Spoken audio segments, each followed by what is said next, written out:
नमस्कार दोस्तों, English with DK में आपका एक बार फिर से स्वागत है। आज के इस वीडियो में हम अध्ययन करेंगे the world is too much with us. William Wordsworth की एक पोइम है। तो चलिए शुरू करते हैं। सबसे पहले हम थोड़ा सा पोइट और पोइम के बारे में जानते हैं और उसके बाद में हम इसकी कंप्लीट एक्सप्लेनेशन जो है वो लाइन बाय लाइन डिस्कस करने वाले हैं, जिसके अंदर हम देखेंगे कौन कौन से फिगर ऑफ स्पीच का यूज़ हुआ है। तो यदि हम बात करें विलियम वर्ड्सवर्थ की, तो विलियम वर्ड्सवर्थ जो है उनका बर्थ जो है 7 अप्रैल 1770 को जो है इनका जन्म हुआ था और 23 अप्रैल 1850 को जो है इनकी डेथ हुई थी। ये एक प्रोमिनेंट फिगर है इंग्लिश रोमांटिक पोइट्री के अंदर। और यदि हम इंग्लिश रोमांटिक पोइट्री की बात करें तो इनके द्वारा और एस.टी. कोलरिज के साथ मिलकर के इनका एक कलेक्शन था लिरिकल बैलाड्स, जो 1798 जो है उसमें पब्लिक हुआ था। और उसके साथ ही हमारा जो रोमांटिक पोइट्री जो है उसकी एरा की शुरुआत जो है वो मानी जाती है। ये पोइट लॉरिएट भी जो है वो रहे थे। उसके बाद में इस पोइम के बारे में थोड़ा सा देखें तो ये पोइम जो थीम जो है इस पोइम की वो नेचर के बारे में है, क्योंकि विलियम शेक्सपियर जो है वो नेचर पोइट के रूप में, एक नेचर के प्रीस्ट के रूप में जो है इनको माना जाता है। तो इन्होंने प्रकृति के बारे में, प्रकृति की खूबसूरती के बारे में इसके अंदर बताया है। दूसरा जो बढ़ता हुआ भौतिकवाद है, मेटेरियलिज्म जो है, उसके बारे में उन्होंने जो है उसकी आलोचना इस पोइम के अंदर की गई है। और आपको पता ही है एक सोनेट है, और सोनेट के बारे में यदि आप नहीं जानते हैं तो इसी चैनल के ऊपर आपको जो है मेरा वीडियो मिल जाएगा। उसके अंदर सोनेट के प्रकार, उनके जो आयम्बिक, पेंटामीटर, मीटर वगैरह का ही एक वीडियो है, उसमें भी आप जो है वो वीडियो भी देख सकते हैं। तो अब चलिए हम शुरू करते हैं और देखते हैं इस पोइम को line by line. The world is too much with us, late and soon, getting and spending, we lay waste of powers। तो लेखक जो है वो सबसे पहली लाइन के अंदर जो है वो भौतिक मटेरियलिज्म जो है उसको क्रिटिसाइज़ करते हुए प्रतीत होते हैं।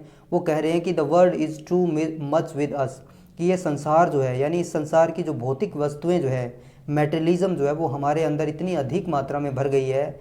Late and soon, late and soon के दो मीनिंग हो सकते हैं कि जल्द ही हमें जो है ये जो समझ में आ जाएगा कि हमारे अंदर कितना भौतिकवाद भरा हुआ है, या फिर हम दूसरा इसका जो पॉइंट ऑफ व्यू ये हो सकता है कि हम दिन और रात, लेट एंड सून यानी दिन और रात, गेटिंग एंड स्पेंडिंग, हम केवल कमाने और खर्च करने में ही लगे रहते हैं। वी ले वेस्ट ऑफ पावर्स, और इस प्रकार से हम हमारा सारा ध्यान जो है वो पैसे कमाने, पैसे खर्च करने में, पावर को गेन करने में, पावर का इस्तेमाल करने में, हमारा सारा का सारा जो है वो टाइम जो है, सारी की सारी ऊर्जा जो है वो वेस्ट हो रही है। सारा का सारा पावर हमारा इसी चीज़ के अंदर वेस्ट हो रहा है, बेकार हो रहा है।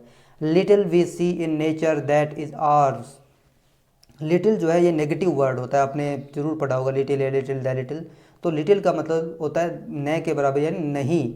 वी सी इन नेचर, हम प्रकृति को तो देखते ही नहीं है, न के बराबर हम प्रकृति को देखते हैं, यानी उसका आनंद हम लेते ही नहीं है। दैट इज़ ऑर्स, जो हमारी है। जबकि दूसरी तरफ जो मटेरियलिस्टिक जो चीज़ें हैं, वो भौतिक जो सुख है वो ज़्यादा काम का नहीं है। यहाँ पर ये कहा गया है वी हैव गिवन और हार्ट्स अवे, और हमने हमारा हृदय जो है वो इस प्राकृतिक जो चीज़ें हैं, प्राकृतिक नज़ारे जो हैं उनसे दूर कर लिया है अपने हृदय को। ए सोर्डेड बून, जो हमारे लिए एक बहुत ही सोर्डेड का मतलब लालच से भरा हुआ, बून यानी वरदान, जो एक गलत वरदान है हमारे लिए कि हमने अपने आप को, हमने जो है वो प्रकृति से अलग कर लिया। ये एक गलत वरदान है, ये एक सोर्डेड बून हमारे लिए है। This sea that bares her bosom to the moon.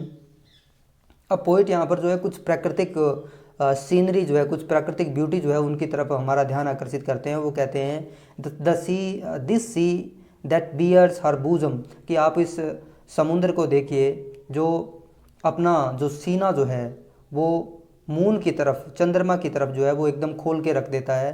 कहने का मतलब ये है कि जब पूर्णिमा की रात होती है तो उस समय समुद्र के अंदर जवार आता है, टाइड आता है, आपने सुना होगा।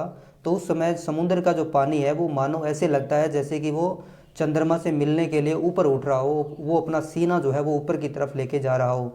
The wind that will be हाउलिंग at all hours, और उस हवा को देखिए जो लगातार जो है वो हाउलिंग कर रही है, प्रत्येक घंटे जो है वो हाउलिंग का मतलब तेज़ आवाज़, साए साए की आवाज़ कर रही है। दोनों ही जो लाइनें हैं उनके अंदर पर्सोनिफिकेशन का यूज़ किया गया है, क्योंकि यहाँ पर जो सी जो है उसको जो है एक मानवीय रूप से, सी और मून दोनों को ही मानवीयकृत कर दिया गया है। और यहाँ पर जो है विंड विंड जो है उसको हाउलिंग करते हुए बताया गया है, यानी उसको भी मानवीय रूप जो है वो दे दिया गया है। And are up gathered now like sleeping flowers, और यहाँ पर जो है फिर फ्लावर्स को जो है पर्सोनिफाइड कर दिया गया है। एंड आर अप गैदर्ड, और हम जो है वो एक प्रकार से इकट्ठे हो गए हैं। नाउ लाइक स्लीपिंग फ्लावर्स, यानी हम जो है जैसे मुरझाए हुए फूल जो हैं उनकी तरह हो गए हैं, हम उनकी तरफ नेचुरल ब्यूटी जो है उनकी तरफ ध्यान ही नहीं देते हैं। फॉर दिस, इसी रीज़न से, for everything we are out of tune, और इन सारी चीज़ों को जब हम देखते हैं तो ऐसा लगता है कि हम आउट ऑफ ट्यून हो गए हैं। आउट ऑफ ट्यून का मतलब जो नेचुरल ब्यूटी जो होती है, प्रकृति का सौंदर्य का जो लाभ हमें उठाना चाहिए, उससे हमें एस्थेटिक प्लेजर जो है लेना चाहिए, वो हम नहीं ले पा रहे हैं और इस चीज़ से हम दूर होते हुए जा रहे हैं। It moves us not great God, कि इट मूव्स अस नॉट, कि इससे हमें दूर नहीं जाना चाहिए। ग्रेट गॉड, हे भगवान, यहाँ पर अपोस्ट्रोफी का प्रयोग किया गया है। I'd rather be pagan suckled in a creed outworn, और यहाँ पर जो है वो लेखक कह रहे हैं कि मैं एक पैगन बनना पसंद करूँगा। पैगन एक ऐसा व्यक्ति होता है जो किसी धर्म विशेष में आस्था ना रख करके किसी प्रकृति के अंदर जो है प्रकृति का उपासक होता है, प्रकृति का पूजक होता है। सकल्ड का मतलब होता है दूध पीना एक प्रकार से। इन ए क्रीड आउटवर्न, कि मैं एक ऐसे क्रीड यानी धर्म कह सकते हैं, मजहब कह सकते हैं, कि एक ऐसे धर्म के अंदर मैं जो है वो पलना बढ़ना चाहूँगा, एक ऐसे धर्म का हिस्सा मैं बनना चाहूँगा, चाहे वो भले ही आज आउटडेटेड हो गया हो, चाहे प्रकृति की तरफ किसी का ध्यान ना हो। जो प्रकृति पूजक का जो धर्म होता था वो आजकल नहीं रहा है। आजकल अलग अलग प्रकार के क्रिश्चियनिटी है, हिंदू है, मुस्लिम है, बौद्धिज़्म है, अलग अलग प्रकार के धर्म जो है वो आ गए हैं, लेकिन मैं अभी भी पैगन बनना चाहूँगा। और उसके अंदर यहाँ पर फिर जो है वो सकेड दूध पीना जो है वो मानवीय कर्त को दिखाता है। So might I stand on this pleasantly, और इसलिए मैं ये जो प्लीजेंट ली है, ली यानी घास के मैदान होते हैं, कि ये खुशी से भरा हुआ जो घास का मैदान है इसके अंदर अकेला खड़ा रहना पसंद करूँगा। Have glimpse that would make me less forlorn, और जब मैं यहाँ खड़े होकर के इस घास के मैदान में जब खड़े होकर के जब मैं इसकी ग्लिम्स देखूंगा, इसकी झलक देखूंगा, प्राकृतिक सुंदरता को जब देखूंगा, तो मैं अपने आप को कम अकेला महसूस करूंगा। यानी मुझे किसी और, फॉरलॉर्न का मतलब यहाँ पर अकेला, या लेस फॉरलॉर्न का मतलब है कि मैं कम दुखी महसूस करूँगा। मुझे जो भौतिक जो मैटेरियलिस्टिक वर्ल्ड के जो दुख जो हैं वो मुझे कम सताएंगे।